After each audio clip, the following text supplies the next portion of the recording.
오늘 말씀 제목은 가장 깊은 곳에서 피어난 예배라는 말씀을 가지고 요나서 강의 네 번째 시간을 가지고자 합니다. 매년마다 세계 기독교 박해 지수라는 발표를 하게 됩니다.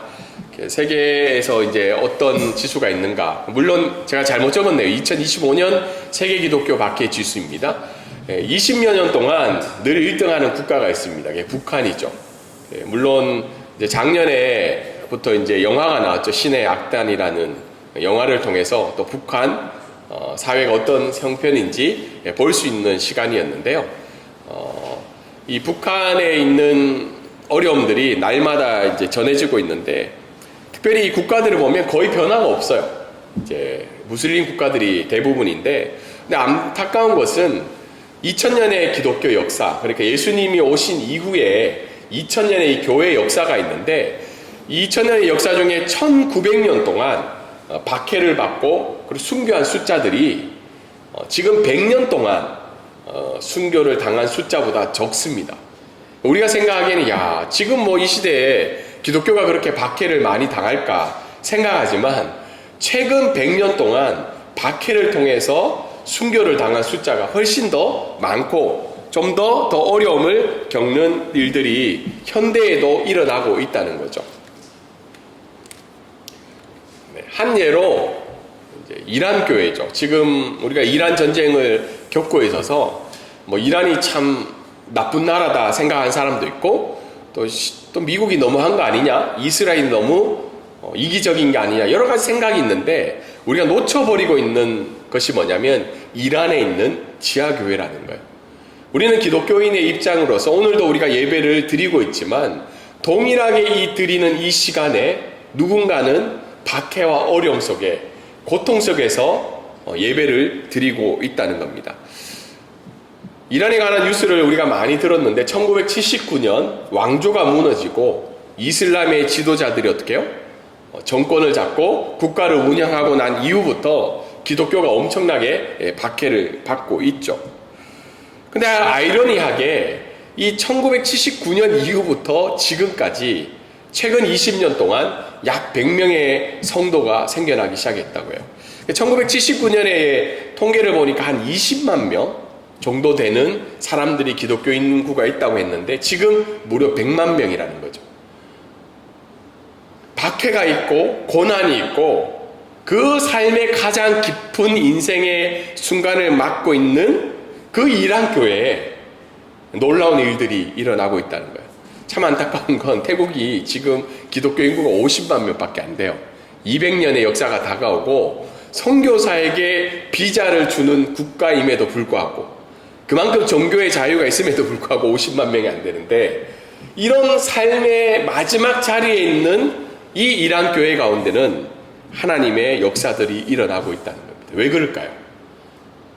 그들을 돕는 사람이 있어서, 서방 국가들이 그 이란 지하 교회를 지원하고 있어서, 좋은 건물이 있어서?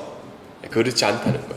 단 한 가지 이유, 그곳에는 하나님의 임재가 있다는 거예요. 가장 깊은 곳에서 드리는 그 예배 가운데는 하나님의 임재를 경험하고 하나님의 역사하심을 경험하는 그 예배가 있기 때문에 이란 교회 가운데는 이런 놀라운 역사가 일어나고 있습니다.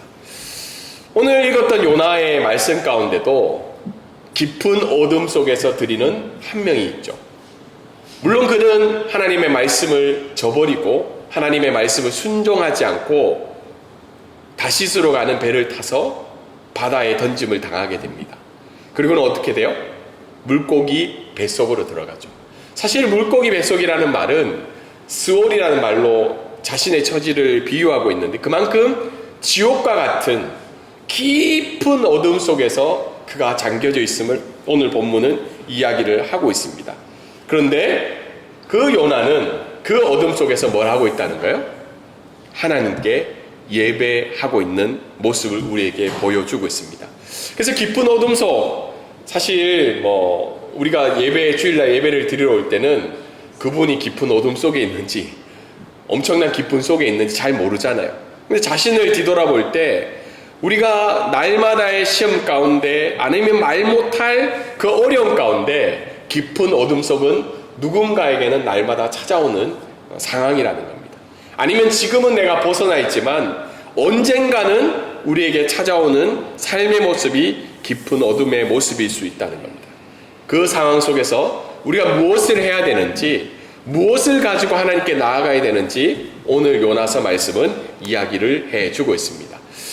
오늘 본문의 말씀을 하나의 문장으로 우리가 정리해보면 이렇게 정리할 수 있는데 한번 같이 읽어볼까요? 시작! 하나님은 나를 가장 깊은 곳으로 가게 하셔서 하나님이 누구신지를 깨닫게 하십니다. 네, 굉장히 글자가 작죠? 아내가 이 PPT를 만들 때마다 매주마다 얘기해. 왜 이렇게 글자를 작게 하냐? 우리도 이제 나이가 있고 이렇게 적어놓으면 누가 잘 읽고 싶냐라는 이야기를 하는데 어쩔 수 없는 상황이에요. 이해해 주세요. 10절까지 말씀을 잠깐 살펴보면 1절과 2절에는 물고기 뱃속에서 기도하는 요나가 나오고 있죠.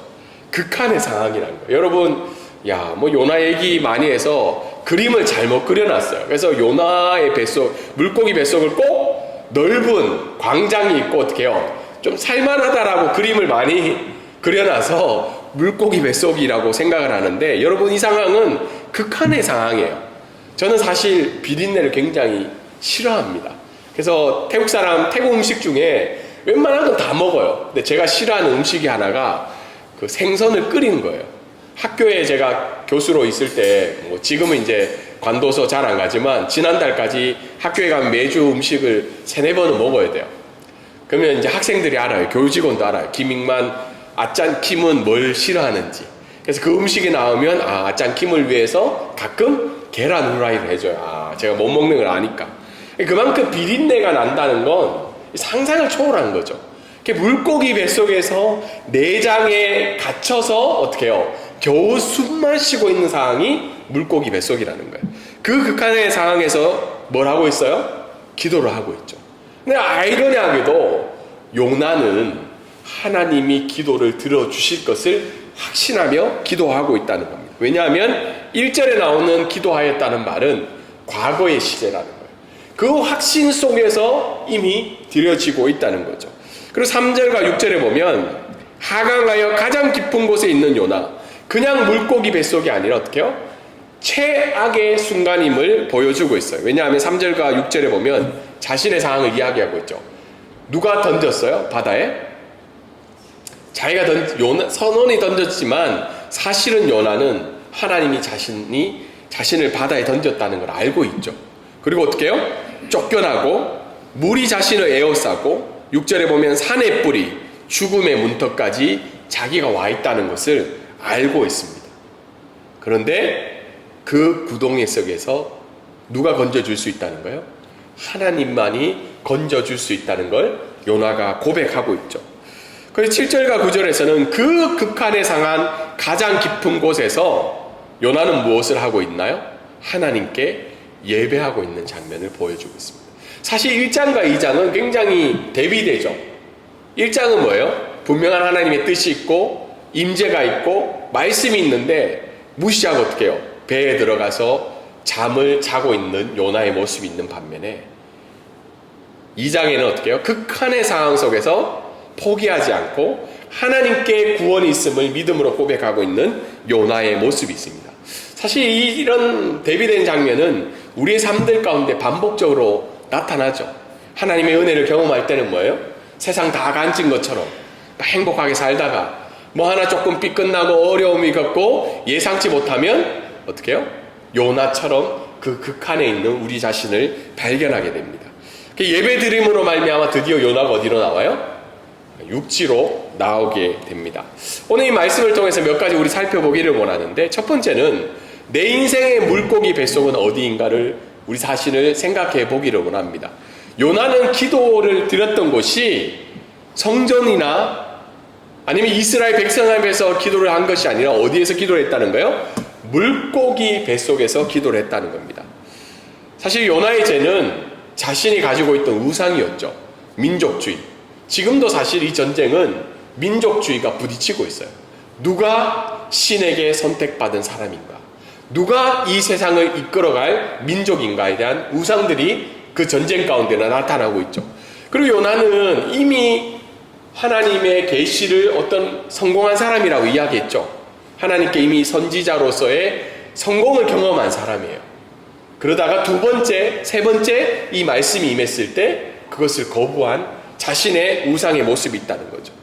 그리고 교만이 있었다는 거예요. 교만. 그 교만은 뭐예요? 하나님의 낯을 피할 수 있다는 거죠. 하나님의 손길을 벗어나서 내 뜻을 지켜나갈 수 있다는 요나의 교만이 그 마음 가운데 있었다는 겁니다. 그래서 지금 물고기 뱃속에 그는 거하고 있습니다. 동일하게 우리의 삶을 뒤돌아보면 우리도 우리 자신의 물고기 뱃속으로 인해서 하나님의 낯을 피하고자 하는 부분들이 있다는 거예요. 그것이 뭐예요? 관계의 문제. 사실 뭐 믿는 자든 믿지 않는 자든 참 힘든 게 한국 사회의 관계의 문제예요. 한국 사회의 관계는 좀 특별하잖아요. 남이 뭘 하는지 관심이 많고 도와주는 척하면서 잘 되면 배 아파하고 또 배 아파하다가 내가 망하면 또 찾아와서 어떻게 해요? 위로해주고 그러다가 좀 일어날 수 있는 상황이 생기면 어떻게 해요? 불편하고 이 굉장한 관계의 복잡함이죠. 가정은 어떤가요? 네, 가정, 부부관계, 특히 자녀의 미래, 자녀 때문에 내 인생이 행복해지고 슬퍼지고 좌절하는 이 물고기 뱃속에 아직도 우리 가운데는 있다는 겁니다. 한국 사회에 뒤덮인 건 뭐예요? 미래의 불확실성이죠. 태국 사람이 이렇게 물어요. 당신들은 맨날 하나님 믿는다 얘기하고 하나님만이 전부라고 얘기하면서 전혀 행복해 보이지 않습니다. 그런데 나는 어떻게 해요? 나 자신을 믿고 나에겐 지금 당신보다 더 큰 행복이 있는데 왜 당신들이 전하는 그 기독교에 대해서 내가 관심을 가져야 되냐고 물어봐요. 그 말은 뭐예요? 우리는 여전히 하나님을 믿고 있다고 하지만 이러한 것을 가지고 물고기 뱃속에서 잠겨져 있는 우리의 삶이라는 겁니다. 근데 그 물고기 뱃속은 사단의 시험일 수도 있어요. 사단이 우리에게 주는 시험일 수도 있고. 근데 오늘 요나는 사단의 시험이 아니라 뭐 때문에 갇힌 거예요? 자기의 욕심과 교만 때문에 그 물고기 뱃속에 갇혀 있다는 겁니다. 그래서 오늘날 우리가 살아갈 때 내가 왜 행복하지 않는가? 내 외가 왜 감사할 수 없는가는 내 삶의 일정 영역의 부분이 여전히 물고기 뱃속에 갇혀 있기 때문이라는 것. 그 물고기 뱃속이 무엇인지를 발견하는 것이 중요하다는 겁니다. 두 번째 오늘 말씀은 이 말씀을 통해서 알 수 있는 것은 기도는 극한의 환경에서 깊어진다는 거예요. 이게 참 역설의 신학이죠. 하나님께 더 하나님이 주신 행복한 삶으로 말미암아 기도가 더 깊어져야 되는데 그게 아니라 어떤 상황이라는 거예요? 극한의 환경에서 기도가 더 깊어진다는 거예요. 요나의 삶을 우리가 잠깐 살펴보면 요나는 예루살렘에서 선지자였어요. 그리고 한번 그 예언을 성공한 경험이 있죠. 그래서 굉장히 추앙받는 선지자일 수도 있습니다. 야, 저 요나가 한 말은 무조건 성취될 거야. 그리고 그는 선지자였기 때문에 어떻게 해요? 성전에서 함께 제사를 드릴 수 있었겠죠. 그리고 세상 모를 정도로 나는 하나님 손에서 피해갈 수 있어 라는 마음으로 배 밑에서 자고 있었습니다. 근데 이런 요나의 환경이 좋을 때는 그가 뭘 안 했다는 거예요? 하나님께 기도하지 않았다는 거예요. 근데 아이러니하게 물고기 뱃속, 스올과 같다고 자신의 삶을 표현하는데 지옥과 같다는 말이죠. 깊은 바닷속에 자기가 있다고 고백합니다. 산의 뿌리까지, 삶의 끝까지 갔다는 그 절망이 내려갔을 때 그는 뭘 하고 있다는 거예요?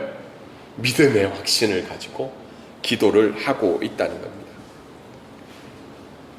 여러분의 지금 환경이 극한의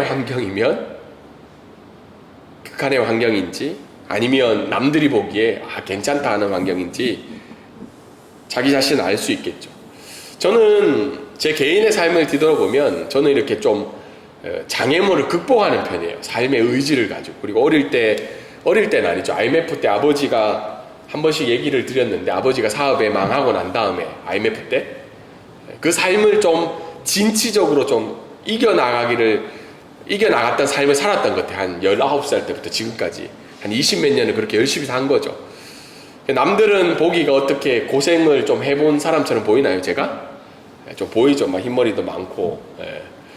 그래서 제가 자주 하는 말이 열심히 하면 되지. 최선을 다하면 되지. 왜 그것밖에 못해라는 말을 주로 많이 하는 것 같아요. 그만큼 어떻게 해요? 노력을 많이 한 편이죠. 근데 이런 사람일수록 어떻게 해요? 기도를 잘 할까요? 안 할까요? 목사임에도 불구하고 기도를 잘 안 해요. 열심히 하려고 하지. 노력하려고 하지. 애를 쓰려고 하지. 기도하지 않는다. 요나의 모습을 보면서, 선원들의 모습을 보면서 제 삶이 좀 오버랩이 되는 거예요. 아, 이런 극한의 상황에서 나는 왜 기도하지 않는가? 여러분의 삶은 좀 어떤가요? 실패와 좌절 속에 특별히 자아가 강한 사람일수록, 철저한 사람일수록, 노력하는 사람일수록 기도하기가 어렵다는 거예요. 내가 자아가 강하지 않고 그것을 경험한 사람은요, 바로 하나님 앞에 엎드려요. 왜냐하면 감정적으로 일단 감당할 수가 없기 때문에. 그래서 찬양, 오늘 은혜 부르면서 찬양하면서 눈물을 흘리는 사람들은 자아가 별로 강하지 않는 사람일 가능성이 높습니다. 왜냐하면 그 지나간 모든 것들이 하나님의 은혜이기도 하지만 내가 노력한 결과이기도 하기 때문이죠.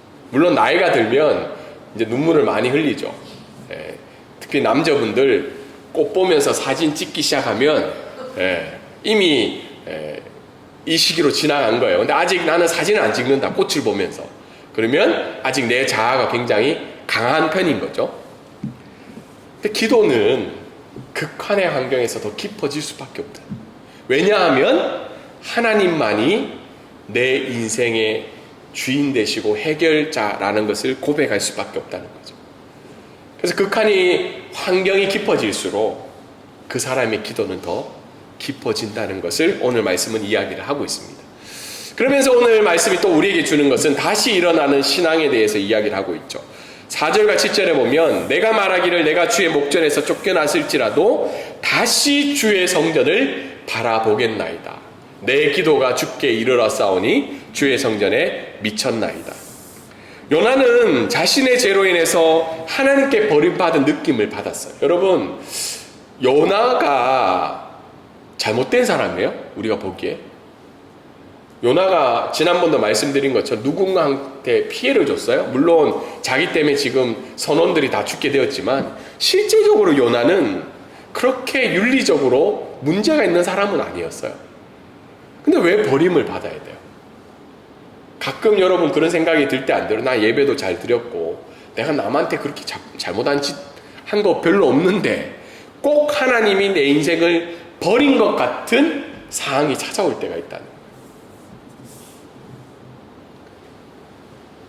근데 요나의 상황을 보면 바다로 하나님으로부터 던져졌고 그 큰 물이 자신을 뒤덮여 아무런 희망이 없는 상황으로 오늘 살고 있다는 거예요. 근데 그럼에도 불구하고 어떻게 해요? 그는 다시 주의 성전을 바라보겠다고 믿음으로 고백하고 있습니다. 왜냐하면 그 물고기 뱃속에서 하나님의 임재를 경험했기 때문이죠.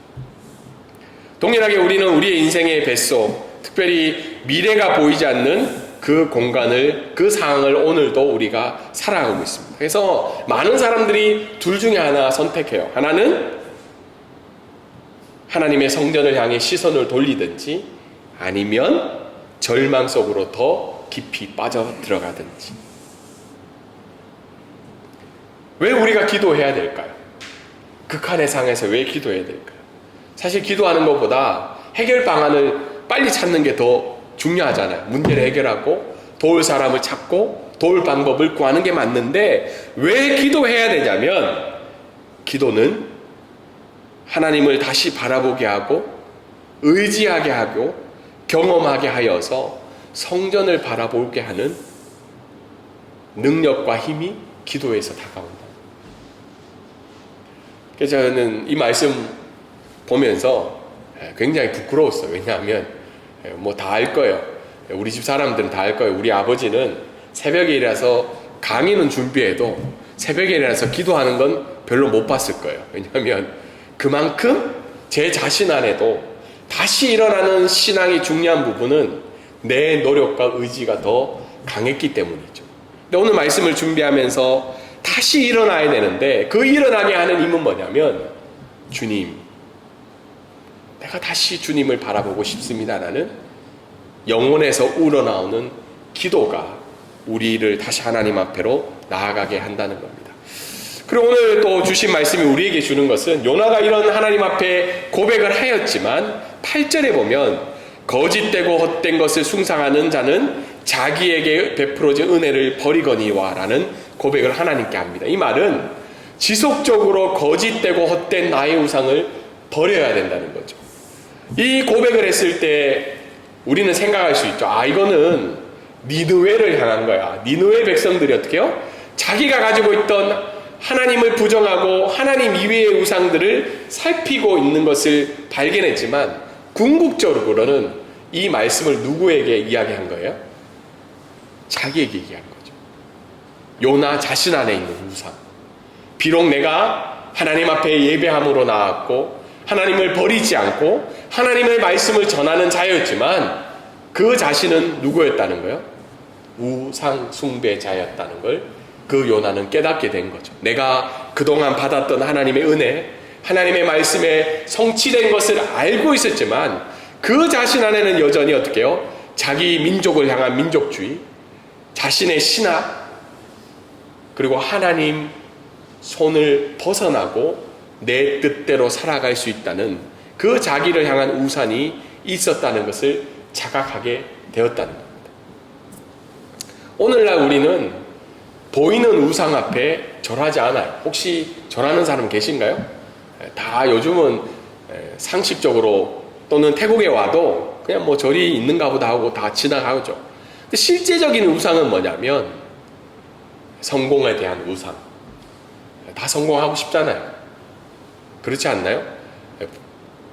안전, 명예, 자녀, 건강, 나의 신학적 확신. 특별히 저희 교회는 목회자, 선교사가 좀 많은 교회잖아요. 그래서 신학적 확신이 우상으로 다가올 때가 있어요. 이 길이 맞는 거다. 근데 이 내 생각이 하나님 뜻보다 옳다라는 생각이 있으면 이미 우리 가운데는 우상이 있다는 겁니다.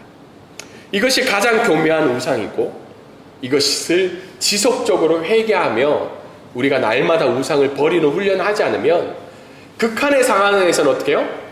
주께로 돌아오지만 안정적인 삶이 되면 다시 그 우상을 붙들고 살아가게 된다는 거예요. 요나서 3장에 보면 그런 내용이 나오죠. 4장에. 다시 요나가 자기의 우상을 붙들고 하나님께 항변하는 장면들이 나옵니다. 어제 제가 페이스북에 제 이제 교제하는 선교사님 한 분이 인도네시아 분인데 그분이 글을 쓴 것을 봤어요. 뭐냐면 이제 인도네시아 이제 가난한 지역에 가서 이제 먹을 걸 주는데 특별히 그날은 사탕을 들고 갔다고요. 애들한테 사탕을 주려고. 사실 방콕만 하더라도 애들 사탕 줘도 받나요? 안 받나요? 방콕 애들은 안 받아요. 이게 사탕이 어디 건지 독소가 있는지 유해한 건 있는지 안 받죠. 한국 애들도 요즘 교회에서 사탕 주면 안 돼요. 한국도 이제 사탕 과자 주면 안 되는 시대가 찾아왔어요. 근데 인도네시아는 아직 좀 그래서 사탕을 주면 엄청 좋아한대요. 한 명이 받으러 왔는데 사탕을 받기 전에는 그렇게 난리벅석을 치다가 사탕이 딱 들려있는 걸 보자 그 아이가 와서 공손한 자세를 취한다고요. 그리고는 한국말로 감사합니다라고 이야기를 했다고요. 사탕을 받고 어떻게 됐을까요? 사탕을 까서 입에 물고 쓰레기는 바닥에 번지고 다시 난리벅석을 친다고 했다고요. 그걸 보면서 오늘 내용과 비슷한 글을 적으신 거예요. 우리의 모습이 하나님 앞에 그러지 않는가. 힘들고 어렵고 좌절되고 주님의 은혜를 구할 때는 어떻게 해요? 간절함으로 나아가는데 그 일이 해결이 되면 어떻게 해요? 내 안에 있는 여전한 우상을 가지고 살아간다는 거예요. 그래서 오늘 요나는 거짓되고 헛된 것을 숭상하는 자는 자기에게 베풀어진 은혜를 버리거니와 우리의 안에 있는 그 우상이 일어날 때마다 우리는 하나님의 은혜를 잊어버린다는 것. 마지막으로 오늘 말씀이 주는 의미는 예배는 우리를 하나님이 누구신지를 분명하게 고백하게 한다는 겁니다. 9절에 보면 요나가 나는 감사의 목소리로 주께 제사를 드리며 나의 서원을 주께 갖겠나이다. 구원은 여호와께 속하였나이다. 사실은 이 고백을 언제 했었어야 돼요? 배 타기 전에 했어야죠. 근데 배 타고 물고기 뱃속에서 두 손 두 발 다 들고 이제 분명한 하나님 앞에 고백을 하고 있습니다. 가장 깊은 곳에서 가장 확실한 믿음의 고백을 요나는 드리고 있다는 겁니다. 주권이 주께 있음을 고백했을 때 드디어 요나는 어떻게 해요? 물고기 뱃속에서 나오게 되죠. 왜 물고기 뱃속에서 나왔을까요? 하나님이 말씀하신 그 일을 행하러 가기 위한 거죠.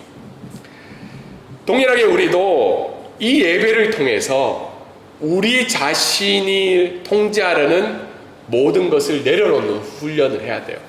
그리고 구원이 하나님께 있음을 고백해야 되는데 그것이 가능한 시간이 언제라는 거예요? 예배의 시간이라는 거죠. 물론 우리가 일상에서 드려지는 예배도 주께 고백할 수 있어요. 그런데 이 주일날 함께 모이는 이 예배의 시간을 통해서 어떻게 해요? 잊어버렸던 하나님의 은혜를 다시 한 번 더 기억해야 돼요. 그리고 지금까지 나의 인생을 인도해 주시는 그 하나님을 분명하게 고백할 때 우리는 요나와 같이 구원은 여호와께 속해 있음을 고백할 수 있다는 겁니다.